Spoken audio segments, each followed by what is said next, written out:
What's going on, everyone? Welcome back to another episode of the Muscle Memoirs Podcast.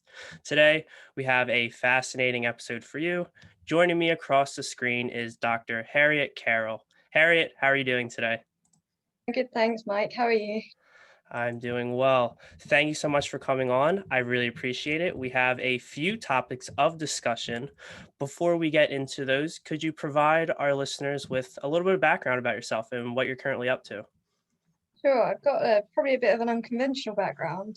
I didn't do too well at school, so I had kind of limited options as to what I could do. So I thought I'd do a degree that I could get onto, but also a degree I would enjoy. So my undergrad's actually in martial arts and sports psychology. After that, we did a nutrition module in that degree, which kind of triggered my academic interest. After that, I worked at the university for a year, lecturing and tutoring. And one of my friends worked with an Olympic athlete, so he let me help out a little bit with the sports nutrition. And I also had an athlete of my own, so he helped me with her sports nutrition. And then at the risk of being hated within 5 minutes of being on the podcast, I got a little bit bored of sports nutrition. So I thought I'd go into health nutrition. And so I did an MSc and then an MRes, which is a Master's of Research, which is like an upskilling year for your PhD. And then went into my PhD. So my background is more epidemiology and psychology. My PhD had to be interdisciplinary, so I threw physiology in there. So I'm kind of late to the game of learning physiology. My PhD was focused on appetite and blood sugar regulation. And I kind of had two sections to it. One was about hydration and one was about sugar and breakfast. After my PhD, I did a postdoc at Bristol and another postdoc at Aberdeen University looking at gut bacteria. And currently I'm a SARS-CoV-2 researcher in the NHS, an MSc supervisor at Bristol University, and an honorary research fellow at Lund University, where we're looking at hydration and health metabolomics. And we're also working on another project, which I'm keeping kind of secret, but I promise it's going to be very exciting when I do release it. And I'm also looking at how we define thirst. I put out a paper last year that I think the way we define thirst needs to be rethought. And I'm also looking at how ecstasy, the party drug, influences our metabolic health. So I've had to go back today and read my thesis to remind myself of all the sugar and breakfast research. So that's where I'm at today. That's fantastic. And I didn't know about your background in undergrad. That's really fascinating. But don't worry about, the listeners being disappointed that you got bored with sports nutrition. I might lose a few subscribers saying this, but I think most of the consistent listeners will have an idea about this. I've been losing a little bit of interest in sports nutrition as well. It's where my roots are. I love it, but I'm just increasingly more interested in the average person and just like the relationship between diet and disease and appreciating the epidemiological research. I think it's something that needs a little bit more attention. It is commonly misunderstood, something we touched on before our discussion, and maybe we can come back to that another time. But you outlined your background there. You've done research in a variety of really fascinating areas. There's a lot of potential rabbit holes to dig through in this discussion, but we're actually going to start with a study that you were an author on, but you were also a subject in, which I think is terrific. And that just makes your perspective on it that much more compelling from my point of view. So this was a randomized controlled trial, basically to elucidate whether extended periods of fasting have any unique benefits on health. This is a question that I've been really curious about because we've had a bunch of trials showing that, hey, in the group that either did time restricted eating or it was alternate day fasting, there were these benefits, but they're always confounded by weight loss, right? So to me, that's been the study that we needed, one that more or less controlled for energy intake, controlled for body weight, and saw, okay, one group incorporated extended periods of fasting. Was there any benefit to that? So we have a randomized controlled trial to isolate the effects of fasting and energy restriction on weight loss and metabolic health in lean adults. So the lead author was Ian Templeman. You were an author as well. But before we get into the results of the study, I just want to talk about your experience. So tell the listeners what group you got randomized to and what your experience was like as a participant in the study. Yeah, so I was randomized 0 to 100 group. So I had to fast for 24 hours and then eat double for 24 hours. Um, it was really interesting because I did this kind of, I think I did this during my MRes. So I was just starting to learn physiology.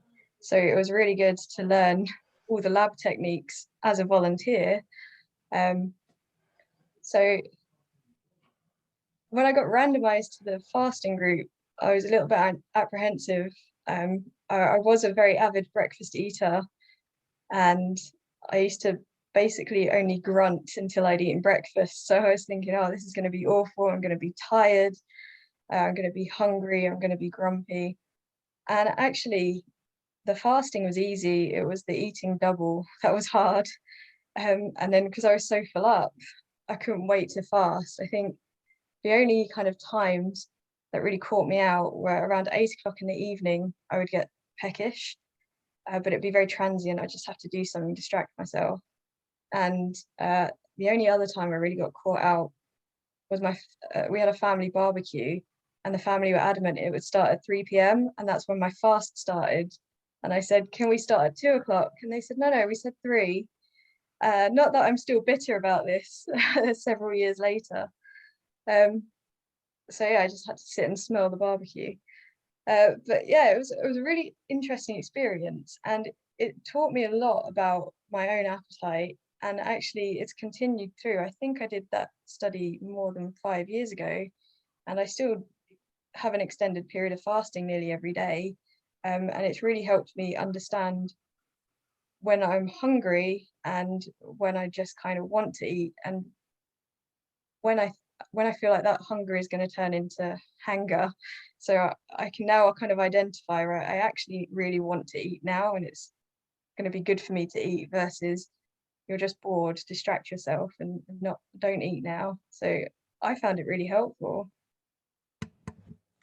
I love that story. So you mentioned there that you were in the 0 to 100 group. So basically, you uh, had you every other day you incorporated a 24-hour fast, but then you made up for that deficit on your non-fasting days to more or less maintain body weight. So we had that group, and then we had an alternate day fasting group, except they were in an energy deficit, so they did not make up for the deficit on the fasting days completely on the following days. And then we just had a regular continuous energy restriction group.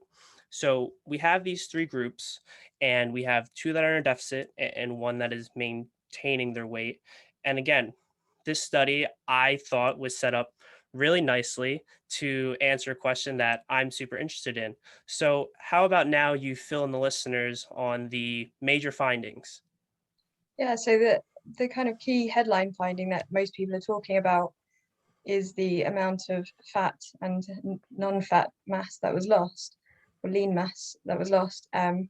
So in the continuous energy restriction group, who ate 25% less calories every day, their their body mass loss was mostly fat. It was a very small amount of muscle. In the fasting group with weight loss, about half of their weight loss was lean mass. Um, and in the 0 to 100 group, so that without weight loss, they did actually lose a little bit of weight. I think that really shows how difficult it is to, to eat so much. Um, and a fair chunk of that weight loss was also muscle or lean mass. So that's the kind of key headline finding that most people have been talking about. We also found that in the fasting group who lost weight, their physical activity reduced, and it also seemed to reduce during the eating periods, which I really didn't expect. I kind of expected both fasting groups to reduce their physical activity during the fast, but it not to carry over. So I was quite surprised with that finding. So I think they were the key findings. Oh, the other thing that really surprised me was the calorie deficit group and the fasting with weight loss group. They obviously lost different amounts of fat, but they didn't lose different amounts of visceral fat, which is typically the least healthy kind of fat. So although some people seem to be taking these findings a little bit out of context, in terms of the type of fat that we want to lose, that's a priority to lose, although we might be losing a bit more lean mass via fasting, it doesn't seem to be affecting the really important fat, which I think is a really valuable finding. You can offset some of the muscle loss probably by exercise. I mean, that's probably another study that needs to be done now. But potentially you could offset some of that muscle loss. But it's interesting that the visceral fat loss is no different if you calorie restrict or fast.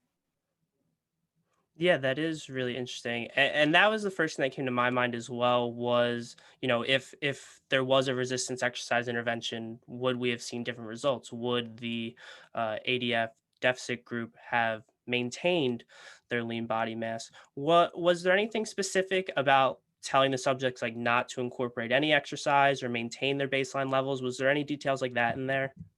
Yeah, so it was mainly don't change what you're already Okay. doing. So if you came in the consent meeting and said, oh, I plan to start going to the gym in 2 weeks' time, and I don't go to the gym now, kind of be like, don't join the study or wait until we finish the study to go to the gym. So it was basically just carry on as you are.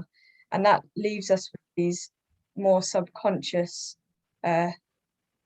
physical activities. So it's more fidgeting, low activity. So you might end up, taking the stairs a little bit more or just fidgeting a little bit more.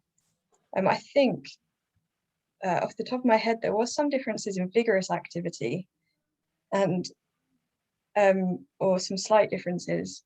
And that again is quite an interesting behavioral response because we're not telling people to do less vigorous activity. It might just be that they felt less able to do that. But again, I'm saying that very speculatively. Yeah, absolutely. And I mean this does align with like another recent trial, the Treat randomized control trial. Ethan Weiss was an author on the paper, and that one was it was just time restricted eating. And even in that one, they saw some significant differences in lean body mass between groups at the end of the study. So I mean, even for someone who might be looking at this, and we can throw in resistance exercise, and maybe that will change the results. But they also might look at it and think, well, 24 hours of complete fasting, like obviously that's a no-go, but then like still we do have some stuff on time restricted eating, so we've even less of a fasting window. And again, we can throw resistance exercise in the equation and it'll probably change stuff, and we have studies on that showing that it'll change it. But I think overall, if you have an interest in maximizing muscle growth or just making sure to maintain as much lean mass as possible during a diet, then it's probably a good idea to have, a few feedings throughout the day rather than just to incorporate 24-hour fasts here and there. Yeah, absolutely. And I think, that there's a few different aspects to our study design. So first of all, like a lot of people do 5-2, and the classic 5-2 that's quite common in the media does say eat 500 or 600 calories on your fasting days. So I wouldn't really class this fasting, but that that in itself might help prevent some of the lean mass loss because you're at least getting a bit of a protein and insulin stimulus. I think the other kind of interesting thing that we did in our study was the fasting period was 3 p.m. to 3 p.m. And there might be differences depending on what your cutoff is for your fast. So we did that based on some circadian research that was done in the lab. And also because in terms of behavioral aspect of things, it meant that every waking day you had a good period of time to eat. So every day you did eat, but every 24 hours you fasted. I found that really helpful because around 2 o'clock you start to get peckish. So you're like, I've only got an hour to go and then I can eat again. But yeah, again, if you're manipulating that window, that might change the results in some way, and it might be good or it might be bad. And a few of the critiques as well have been about people's own ideas of what fasting is. And I mean, well, if it works for you, it works for you. We're not taking that away from you. If you've done a fasting diet, whatever iteration you've done, and you've lost weight and you felt better and you felt more alert and you're less hungry, our findings don't take that away. So good for you, carry on. Yeah, I couldn't agree more. And I mean, I feel like we can make a similar comment to most studies, right? Whether, whether it's a study on carbohydrate restriction or whether it's a study on vegan diets or even vegetarian. And the findings come out and they're not in favor of someone's tribe. And it's like, oh, well, this is ridiculous. Like, why does it matter? Like, you're thriving on this dietary pattern. Does it matter if this study doesn't support it? Exactly. And I think the utility of our work is if you think, oh, I've heard about fasting, I want to try it. Well, now you can think, but I'm really into going to the gym and maintaining my lean mass. Maybe fasting isn't the best option for me. Maybe I should explore other options. Now you've got a more informed choice. But if you're already doing it and you like it, good on you. Well done. Definitely. As I kind of mentioned from the start here, I thought this was great. This was like the study I've been waiting for to answer, my central question on this topic. But it seems like people had their quibbles with how this study was designed, which I thought was really interesting. And James Betts, one of the authors, put up a little thread on it, kind of going over the main qualms that some of the spectators had on it. And one of them that seems to be popping up is that the study diets aren't what people actually do. And I just thought this was ludicrous because, you know, in practice, what do I see people usually do? I'm usually running into someone who's utilizing time restricted eating. It's probably the popular 16-8 style, right? So an 8-hour feeding window with 16 with a 16-hour fast. As you mentioned, another really popular one is the 5-2 diet. So you have 5 days of ad libitum intake, and then you also have 2 days per week of, modified fasting, which is 500 to 600 calories. And we've seen even in the TRE studies that this strategy, which a lot of people commonly use, we see that, if you just pull up, if you just shorten the feeding window, people will lose weight without doing anything else with their diet, right? Like that's real world practical application. We can take these studies and say, hey, you're probably more interested in doing this than alternate day fasting. And look, there's benefits to doing so. You might lose some weight without even trying. So it's like we have these studies looking at what people actually do, and we see these benefits. To me, the thing that was left is, well, are there unique benefits to be obtained from extended fasting? And I thought this was the study to answer that question. I mean, what are your thoughts on this? Like the commentators and their problems with it. Which ones are there any that you think are really relevant to this discussion? I mean, the commentators that I've read, I don't think actually read the study. Because we answer most of those questions. The great thing about scientific writing is that you always have a limitation section, and we address most of our limitations. It's not like we thought, this is it, the perfect study, we've done it, no more questions. We've addressed a lot of the limitations already. I mean, on the note on it's not what people eat, well, it's true, but only to an extent. So first of all, we didn't really prescribe the diets. Before they started, participants did a 4-week food diary of their habitual diet. And then we basically gave that back to them and cut out 25% or cut out 50% and said, just do this now. So it's your same habitual diet, what you normally eat, but just more or less of it. So it wasn't that far off in terms of prescription. It was real world what people eat. But on the flip side, I agree that, it was quite, although it was free living, it was quite prescriptive, in that you had to eat the 200%, which naturally I wouldn't have done because it was too much. It made me feel sick. So behaviorally, that's quite interesting, but we weren't really interested in that. We wanted to isolate the effects. It's like you say, it's a totally different question as to what happens in the real world. And the point of these studies is to say, if you follow our protocol as we've defined it, this is what you can expect. And the flip side question is, this is what I do in real life, what can I expect? There are two different avenues, and they both are equally important. They both got value. I have been a little bit, I just wish people have read the paper to see that we actually addressed these points and said that this is a limitation. So yeah. Yeah, for sure. I mean, if somebody wanted to throw out there, hey, it was a 3-week intervention and I'm holding out, I think extended periods of fasting do have unique benefits on health. I'd be like, okay, like that's fine. I think I think Yeah, that's valid. Like I'd like to see a longer study too, but like all of these other things, like I don't even understand the point that people are trying to make with it. yeah, absolutely. Yeah, we've had some really strange critiques. So, I mean, Ken Berry repeated. I put a long post on Twitter and sent it to him, and he liked it. I was like, good, you're not going to respond then. But he kept repeating we only had 12 people, and we didn't. We had 36 people. And then he said, if I was to do this study, I would get hundreds of people.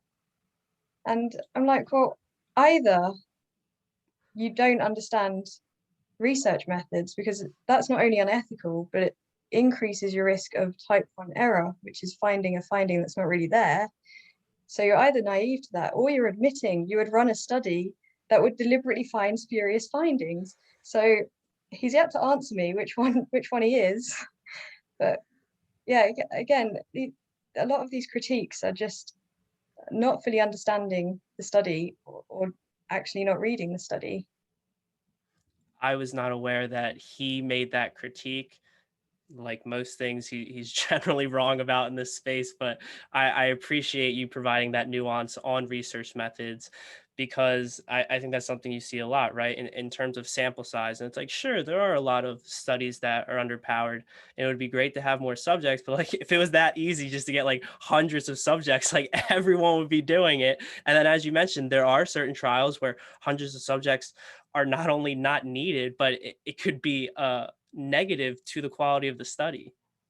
Yeah, absolutely. And I think as well, when you read the study, it looks very neat on paper, but the amount of work, we've got people doing 4 weeks of, I can't remember exactly, but several weeks of many days of food diaries Mhm. that have to be analyzed. We've got, it takes hours to set up the lab, label all the Eppendorfs, have people in the lab for 7 or 8 hours. People really don't appreciate the work that goes behind all of this. And this was Ian's PhD. It's not a Nobel Prize project. It was a really great project, particularly for a PhD. But people are forgetting that aspect, the human side of science as well. Yeah, I to be honest, I'm genuinely surprised at like the results of your group, the 0 to 100 group, because these were free living conditions, and to make up 200% of a complete day of fasting, like that's really difficult. I'm surprised that that group like more or less did maintain their body weight on average. Like I would have expected that this would have just been a mess, and then like the 0 to 100 group would have had the same deficit as the group that was actually supposed to be in a deficit. It was a legitimate fear, particularly some people, some of our more active volunteers. I mean, for me, like doubling my daily calories was like 3,000 calories or something. Now, some volunteers' daily energy intake is in excess of 5,000 calories. I honestly, I honestly have no idea how they ate so much. Kudos to them, and they came back for other studies as well. So Was there like legit athletes in the study? So these people like on the 0 to 100 day, they had to eat 5,000 calories, or their usual intake was 5,000. their usual intake, some, like, not everyone, but there's a few people who are Really? consistent research volunteers. They eat a lot, and I don't know which group they got randomized to, but I remember seeing some of the food diaries, like, how are you going to do this? So Very, yeah. very cool. Yeah, if I was in that study, I eat around like 3,200 calories per day right now. So like putting me up around 6,400. I don't know if I can make that happen. I probably wouldn't be a fan of the quality of my diet if I had to make up for that deficit the following day. But Yeah, I think we had a very idealistic of, you're just double what you normally eat. And then as we got, I mean, even for me, I've got very low energy needs. I was like, Ian, I think we need to think about this because I think I'm going to have to just switch to milkshake and nuts to get my calories in. And although we really tried to make people just eat double, we had to be a bit more flexible. But that's the nature of research. yeah, understandably so. I think that takes care of it for our first topic of discussion today. Now I want to move into your research. So this is effect of plain versus sugar sweetened breakfast on energy balance and metabolic health, a randomized crossover trial. And then we also have a secondary analysis of this paper that was super interesting. But let's start with the original trial first. So give a nice overview for the listeners here of the population that was being studied, the intervention, and some of the main findings. Sure, if I can just take a little detour first and kind of backtrack to my origins, if you like. I think it's worth just highlighting, before I started my MRes and PhD, I was actually very much in the low carb camp. Although I didn't really follow a low carb diet, I was very much in the mindset that carbohydrates and sugar are pretty evil. I think I watched Robert Lustig's fructose toxicity talk, and it is incredibly convincing if you don't know what you're listening to. And I think I just kind of want to put it out there that I literally remember I did an essay about fructose metabolism in my MRes to try and learn about physiology. And I remember the day reading a review, and I took so long reading it because it just challenged everything I had been fed. I checked all their references and I kept rereading paragraphs. And my sister texted me at the end of the day, how's your day? And I said, I've had one of those days where I think everything I know is wrong. And I just had a week of horrible cognitive dissonance. Um, and I just want to put that out there that I've had a few comments about my industry links. First of all, this wasn't industry funded. This was funded by a UK Government Research Council. But I do have other industry links from my hydration work. But actually, this study stemmed from me being low carb initially and being a bit like,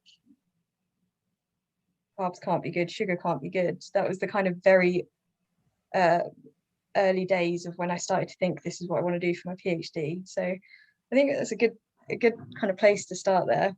Absolutely. I love it. Thank you for sharing that. So the actual study was a 3-week intervention in a crossover design. So they did 3 weeks on one intervention, 3 weeks on the other. And the intervention was either a plain porridge-based breakfast or the same calorie breakfast, but 30% by weight was sugar. We had 29 participants in total, and they came to the lab before and after each of the 3-week periods. And then during the intervention, they also did food diaries, wore activity monitors, and did hundreds of appetite scales throughout the day. So that's the kind of basic study design. In terms of what we found, I think there's kind of three main findings that really stick in my head. So first of all, we found that after the sugary breakfast, desire for sweetness reduced, and this went back up again by lunchtime. And that's a well-known phenomenon called sensory specific satiety. So it's where the reward of something reduces once you've consumed it. So they ate the sweet breakfast and their desire for sugar or sweetness reduced. And by lunchtime, it was back up to the same levels as in the plain group. And that kind of goes against common narratives of if you eat sugar, it makes you crave sugar. Well, we showed the opposite, and has a lot of other research. I think along with the sensory specific satiety for sugar, the other interesting sensory specific satiety effect we saw was with savory. And for both breakfasts, after the breakfast, savory desire reduced, and we only really expected that on the plain breakfast. So that could have been some kind of expectation effects in that people relate porridge to being savory. So it's kind of got a savory undertone to it. Or it could be that they were getting legitimately satiated from the oats. But it's really hard to interpret that, because the biggest complaint was how disgustingly sweet the sugar was. So yeah, I'm not really sure what to make of that, because usually sensory specific satiety is specific, it's in the name. So it's hard to understand if there was legitimately two flavors that were being detected, or whether it was an artifact of our psychology. The second finding that really sticks in my head is sugar intake. And again, the common media narrative is if you eat sugar, it will make you eat more sugar. So we've already got a reduction in desire for sugar. And if we look at total daily sugar, we found that when they ate the sugary breakfast, their total daily sugar was higher compared to the plain breakfast. But when we look at post-breakfast sugar intake, they were nearly identical. So that extra sugar is literally coming from the sugar we gave them at breakfast. Now, it's kind of important because from a public health point of view, the current messaging is that you should opt for a low sugar breakfast. And it's kind of an evidenceless claim. There's not really that much research to back up why that might be good or bad.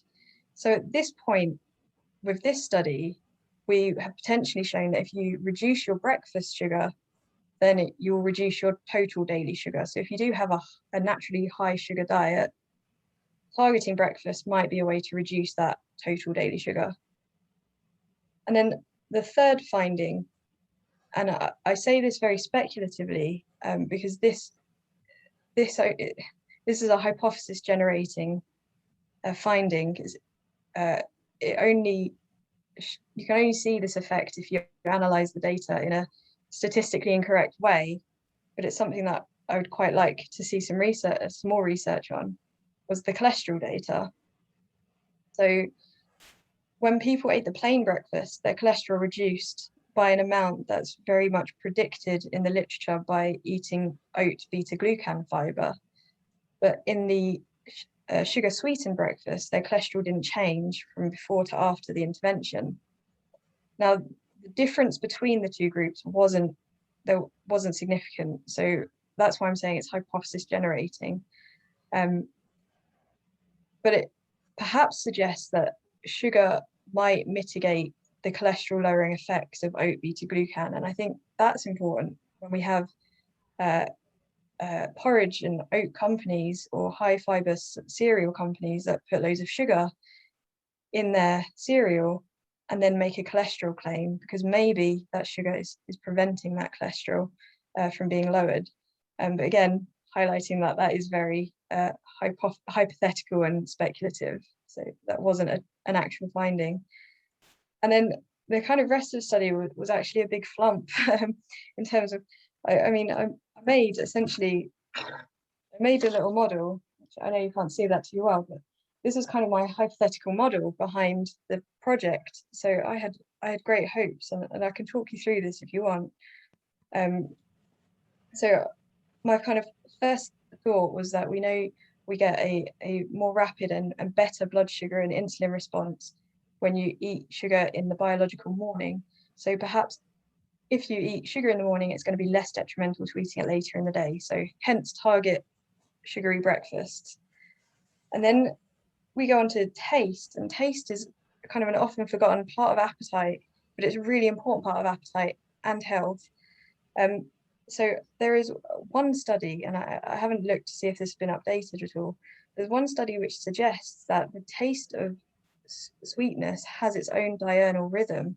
and it seems to go in line with leptin, which is our medium to long-term energy balance regulator. But this research suggested that sugar in the morning is more intense, has a more intense taste. So if there's any positive or negative appetitive effects of the sweet taste, then they're going to be enhanced in the morning potentially. So then we get on to something called the cephalic phase insulin response, which is the taste of sweetness can reduce your can increase your basal insulin. It can double it for about 10 minutes. And the reason we think this happens is because the taste is telling us sugar's incoming. So we'll increase our basal insulin and it'll help prevent hyperglycemia. So it's a blood sugar regulatory mechanism, we think.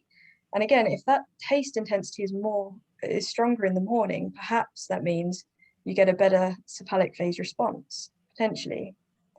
Then with taste receptors, we all know they're on our tongue. We can taste things on our tongue, but those same receptors are also scattered about the body. So you've got some in the brain, in the hypothalamus, and it helps detect energy signaling, and it can help regulate our hunger, fullness, and our hedonic desires. We've got them on the pancreas. So the pancreas, one way the pancreas knows to produce insulin is because it's literally tasting the sugar in your blood, and that's telling the sweet taste receptors are detecting the sugar in your blood and telling the pancreas to release insulin. And they also might have some secondary roles in protecting beta cells, which are the cells that produce insulin. And it might help prevent their death, and it might help keep them alive and beta cell proliferation. So it's actually potentially helping maintain your pancreatic health. Then we also have these same receptors in our gut.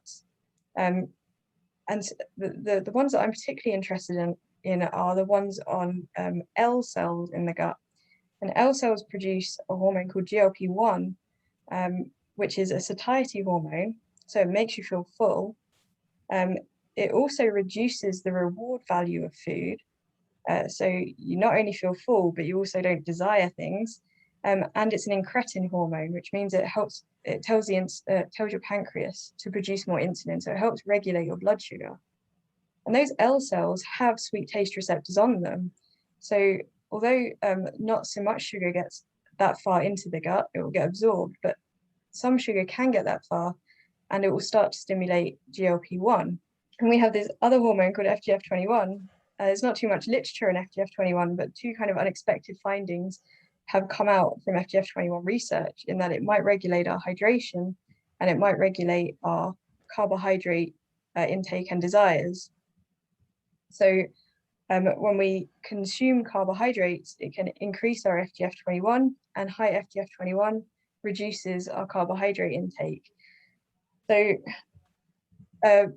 this is kind of a slower effect, so it's not so immediate, and there's still some debate about how long this takes, but potentially it could take 1 to several hours for this to take effect. So it's kind of a long-term sensory specific satiety effect, if you like, is how I'm kind of conceptualizing it.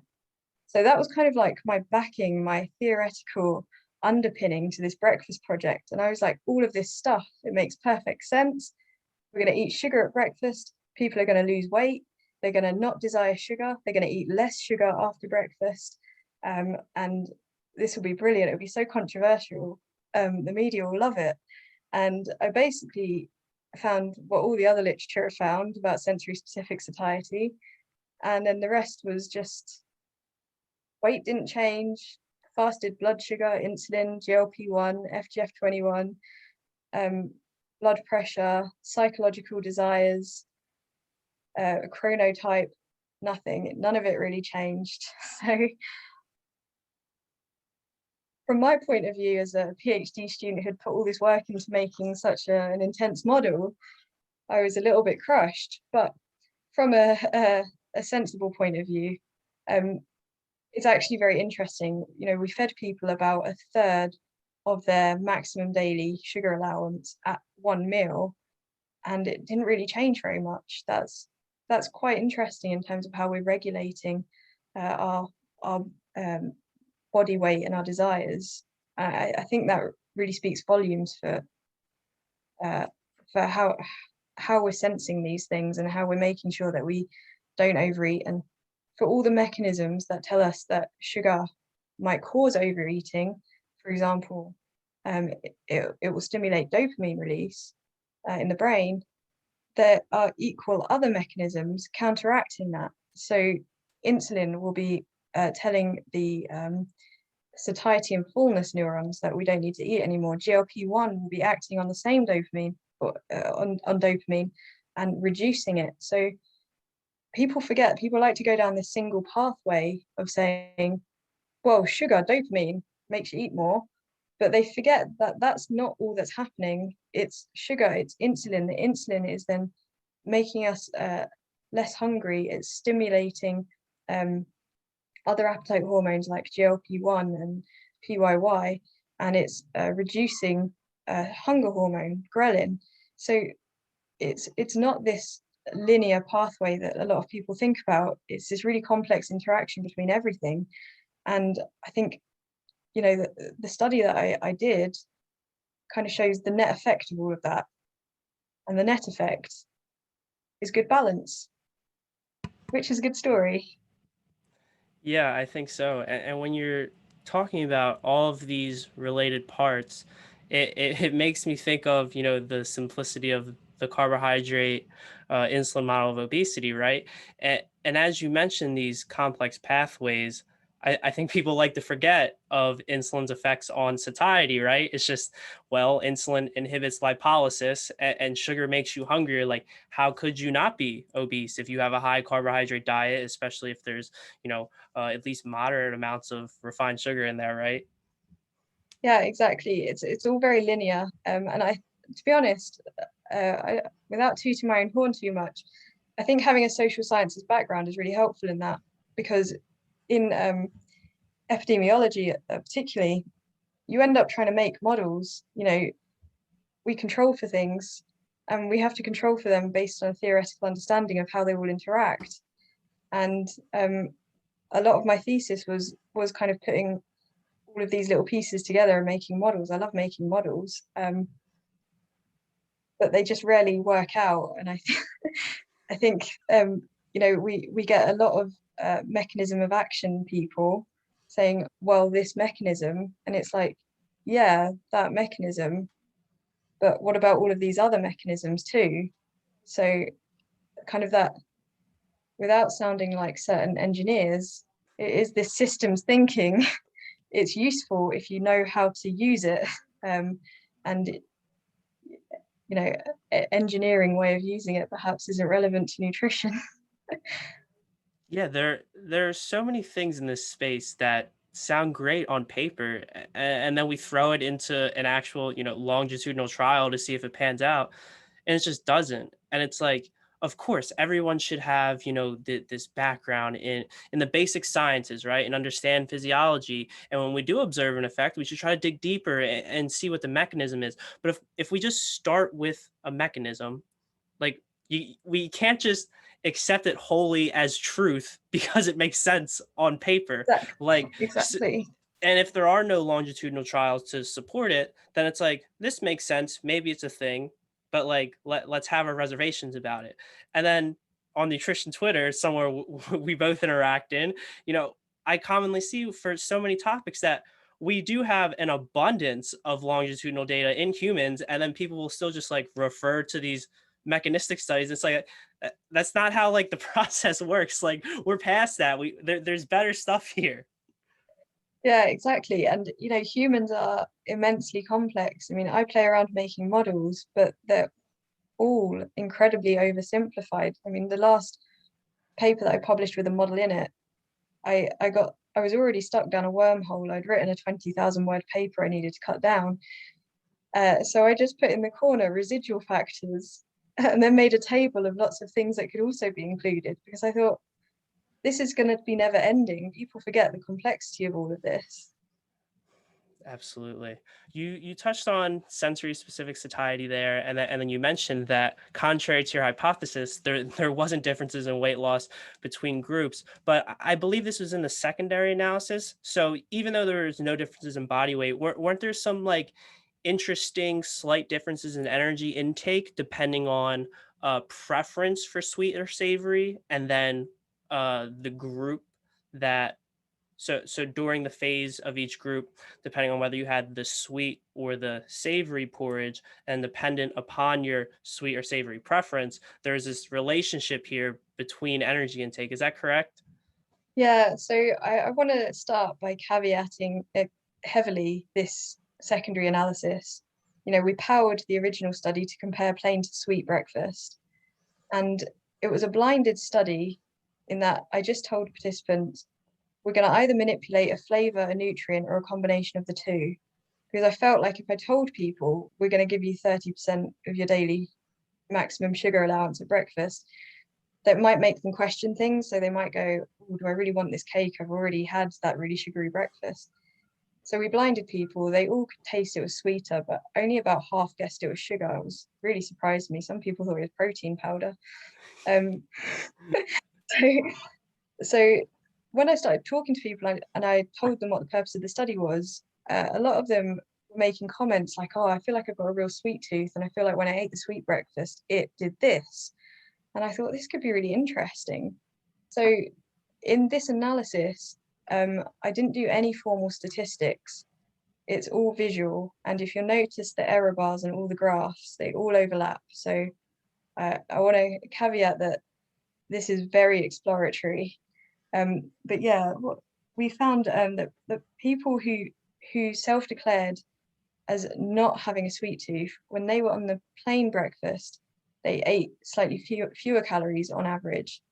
And people with a sweet tooth on the plain breakfast seem to eat slightly more calories. Um, Whether this is causal or true, I don't know, but it's certainly interesting. It might suggest that, that plain breakfast isn't quite satiating enough, because you've got this sweet tooth, you might have a desire to have other flavors, and that might be driving some kind of extra energy intake. But I think there was probably one of the most interesting findings on that analysis was the FGF21 data. And it was consistently higher in people who declared having a sweet tooth, which I can't tell if it makes sense or not, to be honest.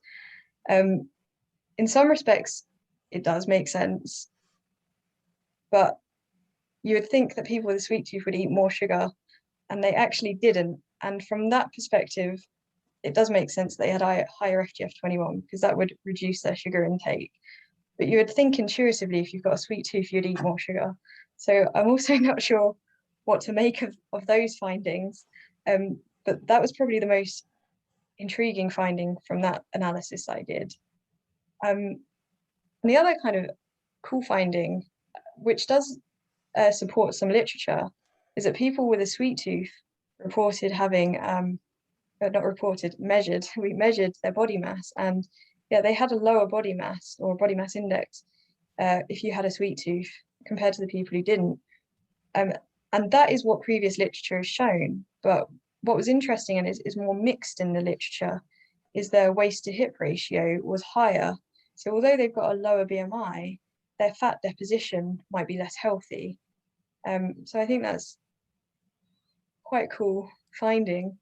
And then again, going back to the cholesterol, when they were on a sweet breakfast, people without a sweet tooth seem to have this increase in cholesterol when they had the sweet breakfast, and the people with a sweet tooth didn't have this increase. So again, it might be some genetics or something that's regulating this sweet toothness that might be dictating how you respond to sugar. And it might be that if you don't have a sweet tooth, the detrimental effects of sugar are more exaggerated in you. But again, this is very speculative, hypothesis generating ideas. I don't want anyone to come out of this taking any of that as fact. It was just a fun analysis because of what participants had reported. So I I don't imagine there's much other research similar to your study, especially when we look at the analysis on, whether or not the subjects had a sweet tooth, and those relationships. But at large, when what does the research look like in terms of the composition of breakfast and how that might affect energy intake over the course of the day? Do we see anything in terms of a carbohydrate heavy breakfast, whether the composition of that carbohydrate matters, or if we have a protein heavy breakfast, and how these can affect hunger throughout the rest of the day and overall energy intake? Is there some trends in the data there? Yeah, so I mean, a lot of the studies are quite acute studies, so kind of one day in the lab or something. And there's a lot more research looking at high fiber and high protein breakfast, and they, as expected, they seem to reduce appetite. There was one study in 1990. This was a frustrating moment. The week before my Viva, I found this study, and then I couldn't find it. I thought I dreamt it, and then my examiner brought it up in my Viva. Um, but it was a study that looked at 5 days isocaloric, plain versus sugar sweetened versus artificially sweetened breakfast on psychological appetite and I think energy intake. And I can't remember the artificially sweetened results because I wasn't too interested in those. But in terms of the plain versus sweet, they replicated what we found as well. No real difference going on there. There was another study that looked at, well, the kind of headlines that came out of it were cake for breakfast helps you lose weight. And when you look into the study, it's like a low carb breakfast versus a protein enriched breakfast that included a sweet treat. So it was like cake or chocolate or ice cream or something. And people adhered to that better and lost more weight. But I just think there was a lot going on in that study. I would be hesitant to make inferences. But if I can use that to segue into an unpublished bit of work that we've done, I prepared some very badly drawn graphs for you. So we had a discussion before we started the podcast about epidemiology, and so quite a lot of my work, I did the epidemiology and then I did the randomized control trial. This one just hasn't been published yet because I've been a bit naughty and not published it yet, but it'll be out this year. So now one of the criticisms of epidemiology is that there's too many confounding factors. So, in a lot of the epidemiological methods we use, we're comparing me to you. Now, we've already established your daily eating. You eat twice as much as I do on a day. So it's really hard to compare. Like if I have a high sugar breakfast, that might respond very differently to if you have a high sugar breakfast, because I imagine you're much more active than me. You've got higher energy needs. You live a different lifestyle. All these things that are going on that are different between us. So we used a fancy technique called multi-level modeling, which basically replicates a randomized crossover trial. Now, the great thing is that at the same time of doing this, we were running a randomized crossover trial, so we can actually see how these results compare. So this kind of analysis, we had 4-day food diaries from people in free living situations. They had no instructions to change their diet. It was a cohort study. And this analysis basically compares days when I personally skipped breakfast, days when I personally ate a low sugar breakfast, and days when I personally ate a high sugar breakfast. So now we've removed all the between person confounding factors, and we can look at exactly what happened to me between those days. And then we do that on average for everyone, and we can start to see what the trends are. So this first graph I will show you is total energy intake. And it's all backwards now. So this side here, we've got low sugar breakfast here and high sugar breakfast here, and it's compared to breakfast skipping. So we can see when people ate the low sugar breakfast, their calorie intake didn't really change compared to breakfast skipping across the entire day. When they ate a high sugar breakfast, their overall calorie intake for the day increased compared to skipping. And what we've got on this side of the graph is post-breakfast energy intake. So this excludes what they ate at breakfast. And we can see here, compared to skipping breakfast, both groups ate fewer calories after breakfast. So from that graph alone, what it's suggesting is the extra calories that people are eating across the entire day when they have a high sugar breakfast are coming directly from the breakfast itself. So it's not necessarily the sugar, but the total calories. So it seems in the real world, when we're not prescribing an isocaloric breakfast, high sugar breakfasts are potentially just a marker of high energy breakfast. And that high energy breakfast is what's causing this excess energy intake. Now, this again links back to the public health guidelines, because they're saying reduce your sugar intake at breakfast. And now we've got real world data to show, well, if you reduce your sugar at breakfast, you'll have a lower energy breakfast. So hopefully your total daily energy will go down. And the other point, I guess, with this is that a lot of breakfast studies, including my own, give quite a big whack at breakfast. So mine was about 20 to 25% of their total energy needs. The Bath Breakfast Project gave about 700 calories before 11 a.m. Now, what this analysis is showing is perhaps that the beneficial appetitive effects from breakfast might be from a low energy breakfast. So we might be seeing different things, although, those studies are more proof of principle. We might actually see other effects if we give people a smaller breakfast. So I think this has got some research application as well. Then the second graph I made is very similar, but this is for sugar intake. So we can see with the low sugar breakfast, total sugar intake for the day was slightly lower compared to when they skipped breakfast. But when they had a high sugar breakfast, total sugar was higher, about 14 grams higher compared to breakfast skippers.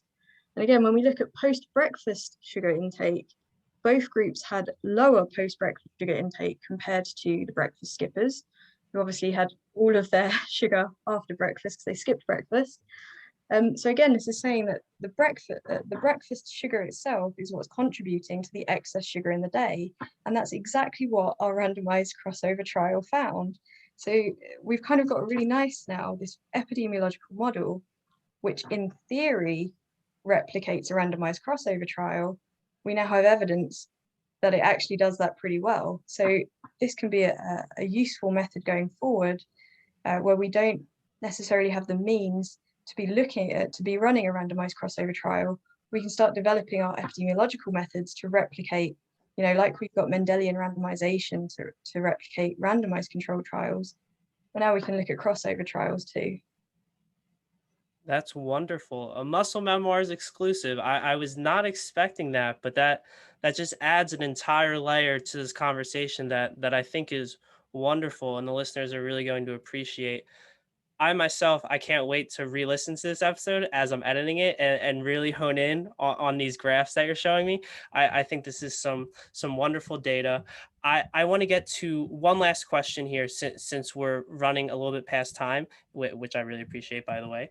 But to close this thing out, something we've alluded to multiple times throughout this conversation is this relationship between sugar intake and how that might affect overall energy intake throughout the day and just general hunger levels.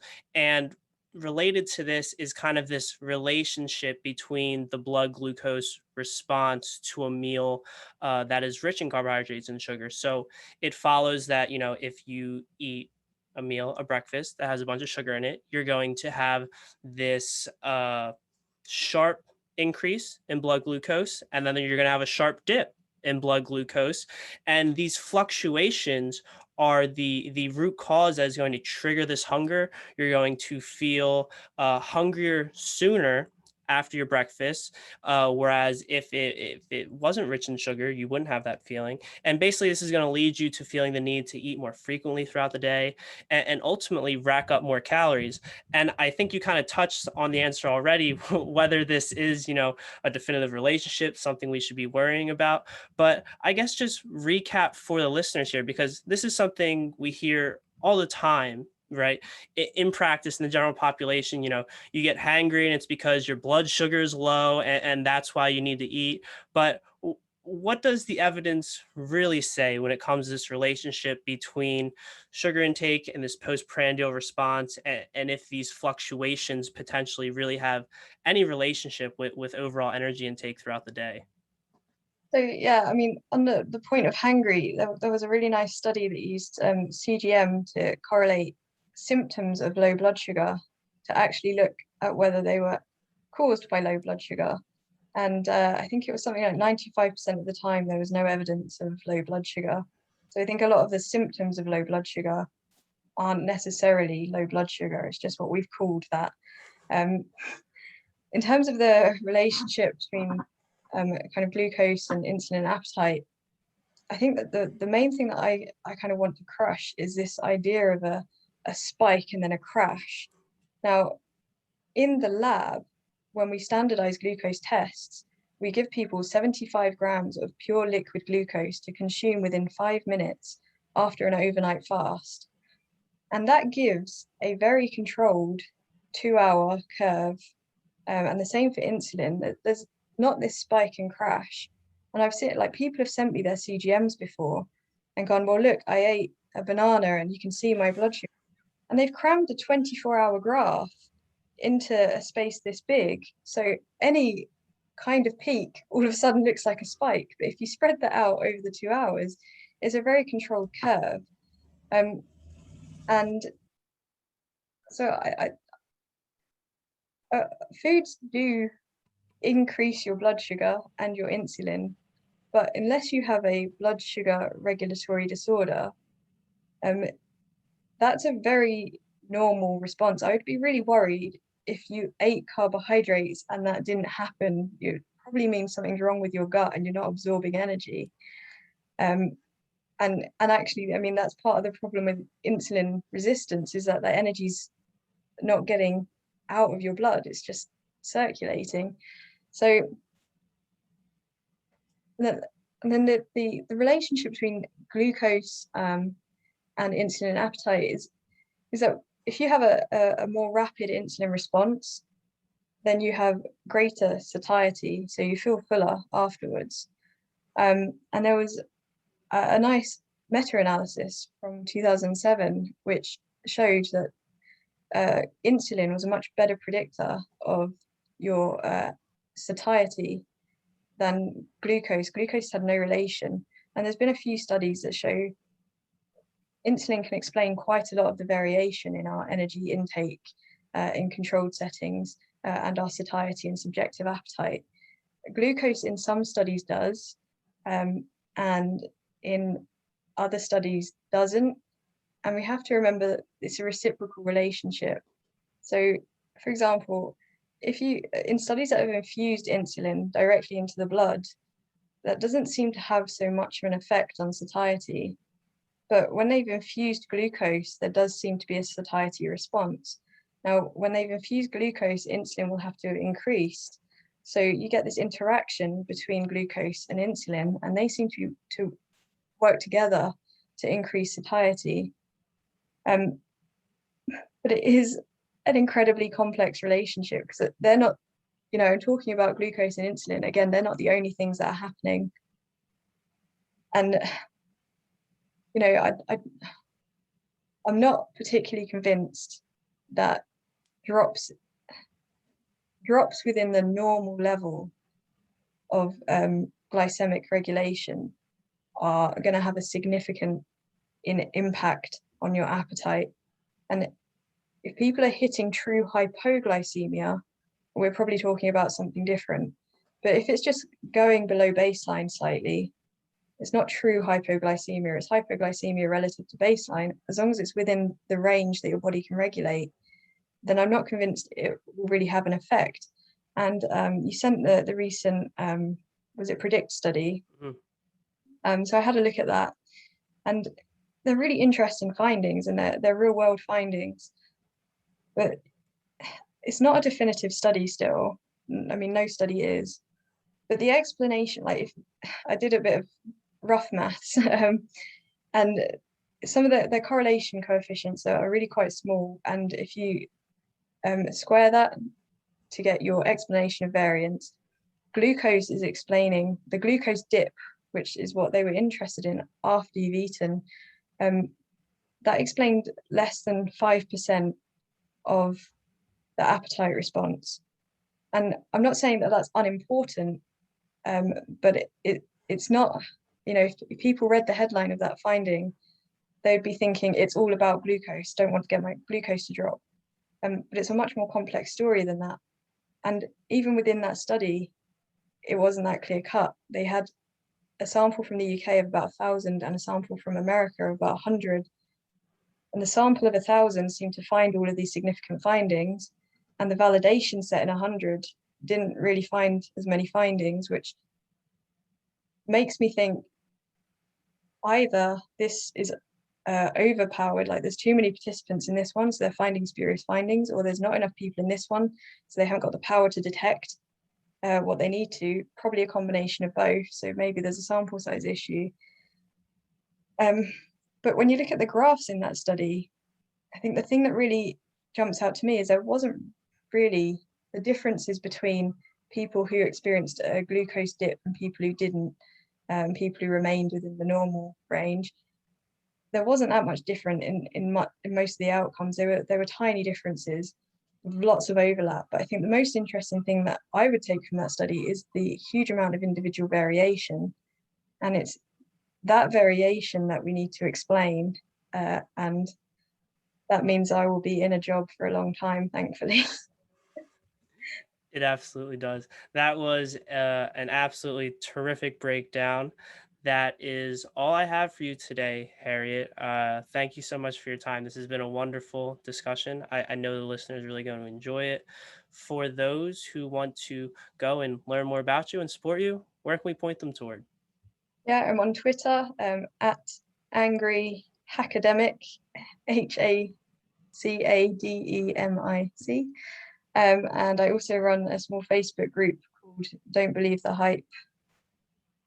Excellent. And I will put those links in the show notes. I highly encourage everyone with a Twitter who likes nutrition science to follow Harriet. So go do that. But that does it for another episode of the Muscle Memoirs podcast. Thank you so much for listening, everyone.